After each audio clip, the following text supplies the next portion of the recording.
It's always exciting to me when I hear from someone that I've never personally mentored. They weren't in group coaching, they weren't in one-on-one, they weren't in my VIP group. It didn't have any other contact with them. But they did end up doing a deal based on the courses that I've put together or some other information from a podcast. In this case, it was a course. So I want to read to you an email I got this past Tuesday. I'm not going to give you the person's name. I'm not going to give you the industry except to say it's healthcare. And I'm not going to tell you where they're located. Why? Because a lot of times then they get deluged with emails from people saying, well, how do you do this and how do you do that? I signed up to have you contact me. They did not. So that's the reason. Okay, so I'm going to do a little reading. So I'm going to look down here as opposed to up there quite a bit. Dear Bruce, I've been waiting a long time to send this email, but finally the moment has arrived. Yesterday around 10 p.m., I closed my first deal. I am now the proud owner of 3 in the industry. Total purchase price was around $1.8 million, 6.4 times normalized EBITDA of around 280, 30% seller finance, 70% bank finance, and we had to get an equity investor for 125 over finance basically. Thank you so much for your teachings. I'm so grateful to be your mentee. I can't wait for what the future holds. If permitted, financially and by you, I will be looking to join group coaching.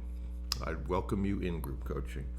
Again, many thanks for the courses. They help tremendously. It is still hard to grasp that a recently turned 25-year-old college student can do deals of this size. In no shape, manner, or form was this an easy process. We hit a lot of roadblocks. That's not unusual. But I kept pushing, and in the infamous words of Bruce the Whipple, infamous? Oh, come on. Good things come to those who consistently take action. Thank you, Bruce. Okay, so I asked him a few questions. I asked him about whether or not what he gave to the equity investor and also how he contacted these healthcare prospects. I got my first deal through cold calling. I called around 300 places. From that, I built a pipeline of about 4 different acquisition candidates. 300 to get 4. Yes, this is a numbers game. So there are now 3 left in the pipeline. My main priority was closing this deal, so I stopped calling after the LOI was signed, but I'll continue calling very soon. About the equity investor, that's a bit of a story. In short, initially I had someone who was willing to put up $100K for 10%. Only one night before closing, he called me and told me that he needed more time to get the money. In response, the financial institution told me that I had to find someone else within a week or they would pull out. I managed to find someone, however, they wanted 20% stake for $125.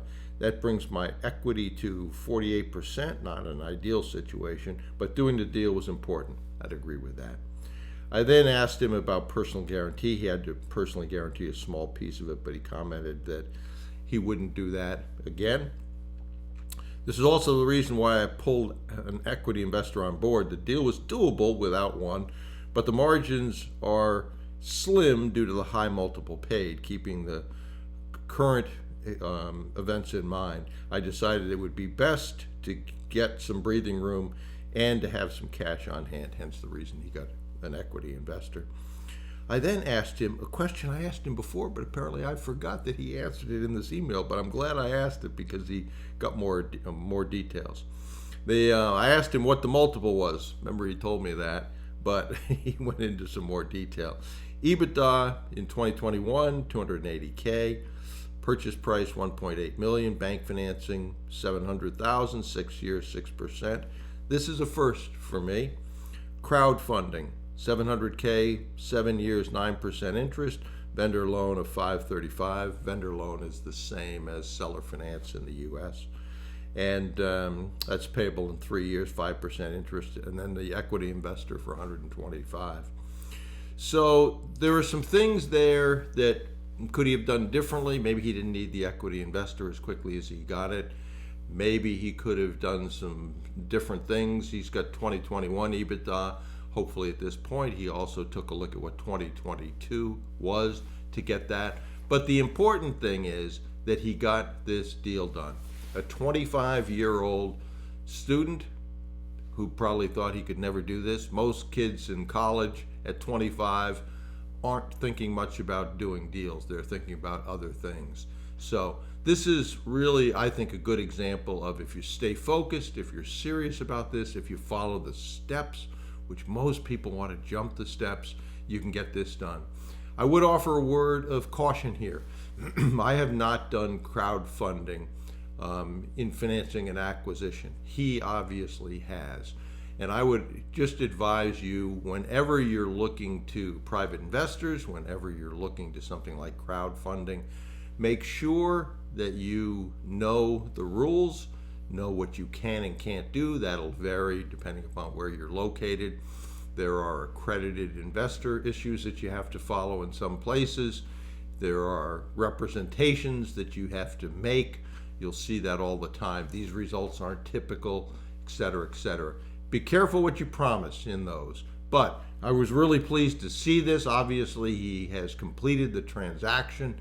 And for those of you who are looking at how to do this, you can certainly go to my website. Plenty of information there, some free. The course he is referring to is the all-new Deep Dive Bootcamp. So I would encourage you, if you're looking to do this, to go ahead and do that. But I'm glad that he ended up sending me this. I would have not known had he not done that. There's plenty of other people like that that have used this methodology that I've never met. So I hope that helps you to see that this can be possible. Again, think about the 300 calls to get 4.